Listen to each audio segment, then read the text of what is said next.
அனைவருக்கும் இனிய மாலை வணக்கம். ஒலிம்பியா ஐஏஎஸ் அகாடமி சார்பாக தினசரி இலவச மாதிரி தேர்வுகள் நடத்தப்பட்டு வருகிறது. இந்த தினசரி இலவச மாதிரி தேர்வு பொறுத்தவரையும் அப்கமிங்காக வரக்கூடிய group 1, group 2, 2A, group 4, SI, police exam என அனைத்து போட்டித் தேர்வுகளுக்கும் பயன்படும் வகையில் பொது தமிழ் மற்றும் பொது அறிவு பகுதியில் இருந்து ஏற்கனவே டிஎன்பிசி தேர்வாணையம் நடத்தி முடித்த ப்ரீவியஸ் கொஸ்டினில் தான் டெய்லி 30 கொஸ்டின்ஸ் பார்க்குறேங்க. நிச்சயமாக இந்த 30 கேள்விக்கான மாதிரி தேர்வுகள் தொடர்ந்து எழுதுகிறவங்களுக்கு பயனுள்ளதாக இருக்கும். முறையாக நம்ம சேனலை பார்க்குறவங்க மறக்காமல் சப்ஸ்கிரைப் பண்ணிட்டு பெல் சிம்பில் கிளிக் பண்ணிவிடுங்க. நீங்கள் பெல் சிம்பில் கிளிக் பண்ணால் தான் நாங்கள் தொடர்ந்து அப்லோட் பண்ணுற வீடியோஸ் உங்களுக்கு நோட்டிஃபிகேஷன் வரும். மேலும் அப்டேட்ஸ்க்கு ஒலிம்பியா ஐஏஎஸ் அகாடமி டெலகிராம் சேனலுக்கான லிங்க்கும் டிஸ்கிரிப்ஷனில் தரப்பட்டுள்ளது. தேவையானவங்க ஜாயின் பண்ணிக்கலாம். அதே போல் இந்த வீடியோக்கான கொஸ்டின் பேப்பருக்கான PDF லிங்க் டிஸ்கிரிப்ஷனில் தரப்பட்டுள்ளது. முதல் கேள்வி, ஒரு மாநிலத்தில் அரசமைப்பு ஆட்சி முறை முற்றிலும் சீர்குலைந்தால் மட்டுமே அரசியலமைப்பு உறுப்பு 356 மிகவும் குறைவாகவும் கடைசி ஆயுதமாகவும் பயன்படுத்தப்பட வேண்டும் என்று கூறிய குழு எது? எந்த குழு சொல்லியிருப்பாங்கன்னா சர்க்காரியா குழு. இந்த கொஸ்டினை பொறுத்தவரையும் 12th பொலிட்டிக்கல் சயின்ஸில் இடம்பெற்றிருக்குதுங்க.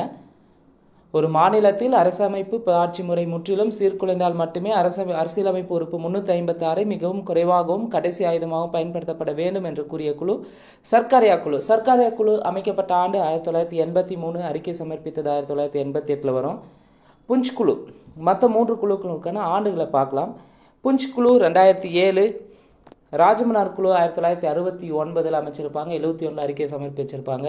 வெங்கடச்சலையா குழு 2000 அமைச்சிருப்பாங்க. இந்த 4 குழுவுமே பாக்ஸ் போட்டு நமக்கு 10th லெவலில் 10th ஹிஸ்ட்ரி புக்கில் 10th சோசியல் சயின்ஸ் புக்கில் பாலிட்டி ஏரியாவில் கொடுத்துருப்பாங்க. இது டெப்த்தாக பார்த்தீங்கன்னா 12th புக்கில் கொடுத்துருக்காங்க. சர்க்காரியா குழுவினுடைய சிறப்பு அம்சங்கள், சர்க்காரினுடைய அறிக்கைகள் எல்லாம் தந்திருப்பாங்க. இரண்டாவது கேள்வி, இந்தியாவில் முதலில் இஸ்லாமியர் அல்லாதோர் மீது ஜிசியா வரியை விதித்தவர். இந்தியாவில் ஃபஸ்ட் டைம் பார்த்திங்கன்னா முஸ்லீம் அல்லாதவர்கள் மீது ஜிசியா வரியை யார் விதிச்சிருப்பார்னா குத்புதீன் ஐபக் தான் விதிச்சிருப்பார். கேள்வி 3, சாவித்திரிபாய் பூலே பெண்களுக்கான முதல் பள்ளியை தொடங்கிய ஆண்டு. இதுவும் நமக்கு நல்லா தெரிஞ்ச கேள்வி தான். சாவித்திரிபாய் பூலே பெண்களுக்கான முதல் பள்ளியை தொடங்கியிருப்பாங்க 1848. கேள்வி 4, உலக புகழ்பெற்ற கஜுராஹோ கோயிலை கட்டியவர்கள் யார்? உலக புகழ்பெற்ற கஜுராஹோ கோயிலை கட்டியவர் யாருன்னு கேட்டிருக்காங்க, சந்தேலர்கள். கேள்வி 5, பிற்கால சோழர் காலத்தில் ஒரு வேலி என்பது எத்தனை ஏக்கர் நிலத்தை குறிக்கும்? இதுவும் புக்லேயே இருக்கும். ஒரு வேலி நிலம் என்பது 6.5 ஏக்கர் நிலத்தை குறிக்கக்கூடியதாக இருக்கும். ஒரு வேலி என்பது எத்தனை ஏக்கர் நிலம்? 6.5 ஏக்கர் நிலம். கேள்வி 6, சமய கணக்கர் மதிவழி கூறாது உலகியல் கூற பொருளிது வென்ற வள்ளுவன் என்று வள்ளுவரின் பெருமையினை கூறியவர் யார்? தமிழ் இலக்கியத்திலிருந்து யூனிட் 8 ரிலேட்டடான கொஸ்டின். சமய கணக்கர் மதிவழி கூறாது உலகியல் கூற பொருளிது வென்ற வள்ளுவன் என்ற வள்ளுவரின் பெருமையினை கூறியவர் கல்லாடர். கேள்வி 7, வட்டார மொழியில் கல்வி எனும் கருத்தை கொண்டு விடிவெள்ளி கழகத்தை உருவாக்கியவர். வட்டார மொழியில் கல்வி எனும் கருத்தை கொண்டு விடிவெள்ளி கழகம் எனும் விடிவெளி கழகத்தை உருவாக்குறது யாருன்னா சதீஷ் சந்திர முகர்ஜி.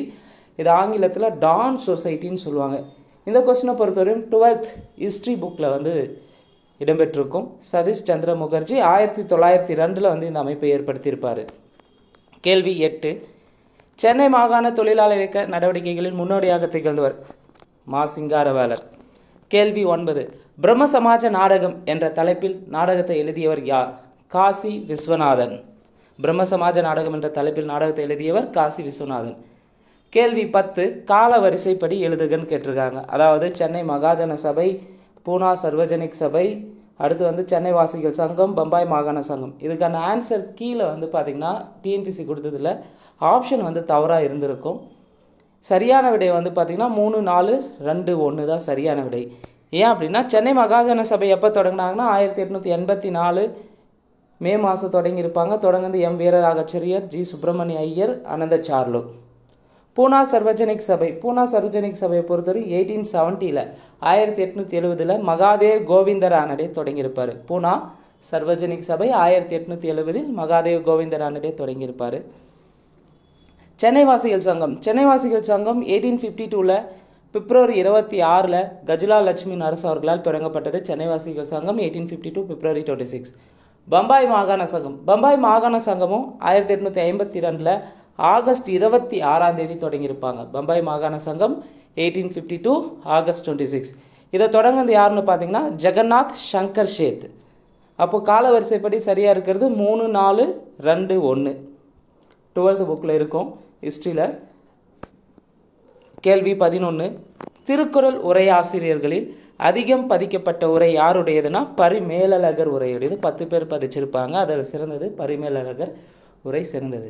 கேள்வி 12. அகழ்வாய் தொடர்பான ஒரு கேள்வி கேட்டிருக்காங்க.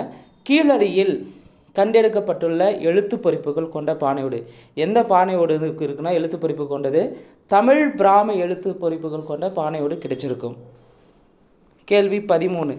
மங்கள மாலை அனாதை பெண் குழந்தைகளுக்கு திருமணம் செய்ய பெற்றோருக்கு உதவி வழங்கும் திட்டம் எந்த ஆண்டு அறிமுகப்படுத்தப்பட்டது?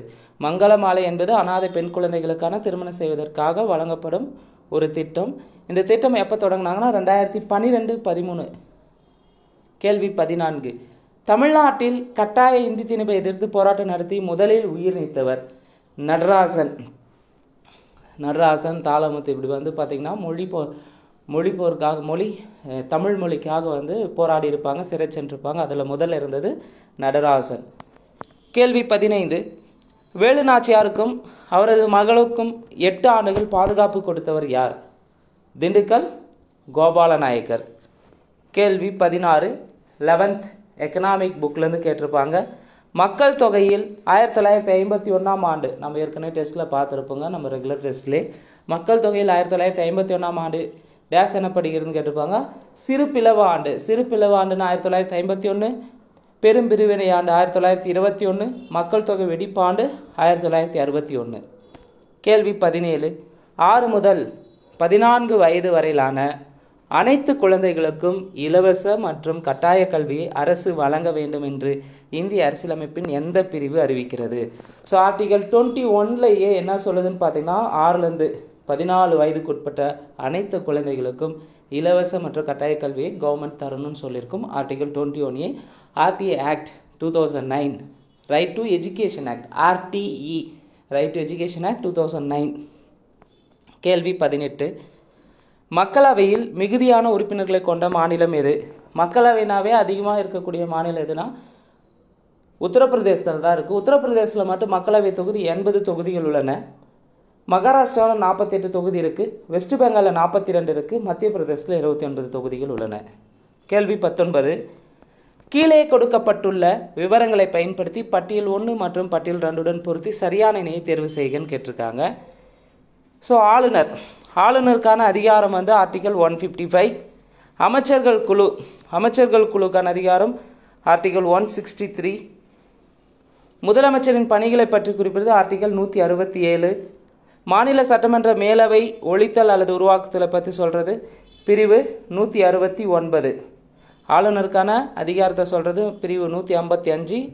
அமைச்சர்கள் குழுவை பற்றி சொல்கிறது 163. முதலமைச்சரின் பணிகளை பற்றி குறிப்பிடுவது ஆர்டிகல் 167. மாநில சட்டமன்ற மேலவை ஒழித்தல் அல்லது உருவாக்குதலை பற்றி குறிப்பது ஆர்டிகல் 169. சரியான விடை ஆப்ஷன் டெல்லி. கேள்வி 20. சட்டப்பிரிவு 243B எந்த அரசமைப்பு சட்ட திருத்தத்தின் மூலம் சேர்க்கப்பட்டுள்ளது? ஆர்டிகல் 243B பார்த்தீங்கன்னா 73வது அரசமைப்பு திருத்த சட்டம் 1992. பஞ்சாயத்து ராஜ் சேர்த்திருப்பாங்க. 74 நகராட்சி. கேள்வி 21. 73வது மற்றும் 74வது அரசியல் சாசன திருத்த சட்டங்கள் எங்கே பெண்களுக்கு 3 1 இடங்களை ஒதுக்கியுள்ளன? பஞ்சாயத்து மற்றும் நகர சுயாட்சி அமைப்புகளில் பெண்களுக்கு 3 1 இடத்தை ஒதுக்கியிருப்பாங்க 73 மற்றும் 74வது சட்ட திருத்தத்தின் வாயிலாக. கேள்வி 22. சிந்து சமவெளி நாகரிகம் கம்பல்சரி பார்த்தீங்கன்னா கண்டிப்பாக ஒரு கொஸ்டின் சிந்து சமவெளியிலிருந்து கேட்பாங்க. சிந்து நாகரிகமும் அதன் சமகால பண்பாடுகளும் இந்தியாவிலும் பாகிஸ்தானிலுமாக மொத்தம் எத்தனை மில்லியன் சதுர கிலோமீட்டர் பரப்பளவில் அமைந்துள்ளன? 1.5 மில்லியன் சதுர கிலோமீட்டர் பரப்பில் அமைந்துள்ளன. கேள்வி 23. உயிர்காக்கும் ஹார்மோன் சயின்ஸ் பகுதியிலிருந்து உயிர்காக்கும் ஹார்மோன் என அழைக்கப்படுவது எதுனா கார்டிசோல். கேள்வி 24. சென்னை பஞ்சாயத்து சட்டமும் சென்னை மாவட்ட மேம்பாட்டு கவுன்சில் சட்டமும் இயற்றப்பட்ட ஆண்டு. சென்னை பஞ்சாயத்து சட்டம் அண்ட் சென்னை மாவட்ட மேம்பாட்டு கவுன்சில் சட்டம் இயற்றப்பட்ட ஆண்டு 1958. கேள்வி 25. தானம் தவம் இரண்டும் இந்த உலகத்தில் தங்காது என்பதற்கு வள்ளுவர் கூறும் காரணம் மழை இல்லாமல். மழை இல்லைன்னா மழையின்மையினால் தானம் தவம் இரண்டுமே இந்த உலகத்தில் தங்காதுன்னு சொல்லிட்டு வள்ளுவர் குறிப்பிட்டிருப்பார். கேள்வி 26. தமிழ்நாட்டின் மிகவும் நீளமான தேசிய நெடுஞ்சாலை NH-44. இது ஒசூர் முதல் கன்னியாகுமரி வரை எத்தனை கிலோமீட்டர் செல்கிறதுன்னு கொஸ்டின் கேட்டிருக்காங்க. அப்போ தமிழ்நாட்டின் மிக நீளமான தேசிய நெடுஞ்சாலை, மிக குறுகிய நெடுஞ்சாலை, இந்தியாவின் மிக நீளமான தேசிய நெடுஞ்சாலை, இந்தியாவின் மிக குறுகிய நெடுஞ்சாலை ஸ்கூல் புக்கில் இருக்கும். அதை தெளிவாக படித்து வச்சுக்காங்க. அதனுடைய கிலோமீட்டர் கேட்குறாங்க. ஒசூர் டு கன்னியாகுமரி வரை பார்த்தீங்கன்னா 627.2 கிலோமீட்டர் வரை இருக்குது. இதுதான் தமிழ்நாட்டின் மிகவும் நீளமான தேசிய நெடுஞ்சாலையாக திகழ்கிறது NH-44. கேள்வி 27. முதலமைச்சரின் விரிவான மருத்துவ காப்பீட்டு திட்டம் தமிழ்நாட்டில் துவங்கப்பட்ட நாள். முதலமைச்சரின் விரிவான மருத்துவ காப்பீட்டு திட்டம் எப்போ தொடங்கியிருப்பாங்கன்னா 23/7/2009. இந்த கொஸ்டின் பார்த்தீங்கன்னா ஜென்ரல் ஸ்டாட்டிக்கில் குறிப்பாக ஜென்ரல் ஜிகேலேருந்து கேட்டிருக்காங்க. தமிழ்நாடு அட்மினிஸ்ட்ரேஷன். அப்போ தமிழ்நாடு அரசு, தமிழ்நாடு கவர்மெண்ட் இப்போ ரீசெண்டாக தொடங்கிய நியூ ஸ்கீம்ஸாக இருந்தாலும் சரி, ஏற்கனவே குறிப்பாக டிஎம்கே ஆட்சி, இப்போ யாருடைய ஆட்சி இருக்குன்னா டிஎம்கே ஆட்சி இருக்குது, அதனுடைய ஸ்கீம்ஸை பற்றி தெளிவாக தெரிஞ்சிருக்கணும். முதலமைச்சரின் விரிவான மருத்துவ காப்பீட்டு திட்டம் தமிழ்நாட்டில் துவங்கப்பட்ட நாள் ஜூலை 23, 2009. கேள்வி 28. உலக புகையிலை எதிர்ப்பு தினம் ஒவ்வொரு ஆண்டும் 31ஆம் தேதி டேஸ் மாதம் கொண்டாடப்படுகிறது. இது ரிப்பீட்டடாக ஒரு கேட்கக்கூடிய கேள்வி, ஏற்கனவே கேட்டிருக்காங்க டிஎன்பிசி எக்ஸாமில். உலக புகையிலை எதிர்ப்பு தினம் மே 31. கேள்வி 29. மக்கிஸ் தோட்டம் என அழைக்கப்பட்ட பகுதி எது? மக்கிஸ் தோட்டம் என அழைக்கப்பட்ட பகுதி 1000 விளக்கு. கேள்வி 30. 1919 எந்த தலைவர் தலைமையில் இந்திய தேசிய இயக்கம் மிக பெரும் மக்கள் இயக்கமாக மாறியது? இந்திய தேசிய இயக்கம் 1919 காந்தி வருகைக்கு பிறகு மிகப்பெரிய மக்கள் இயக்கமாக மாறியிருக்கும்.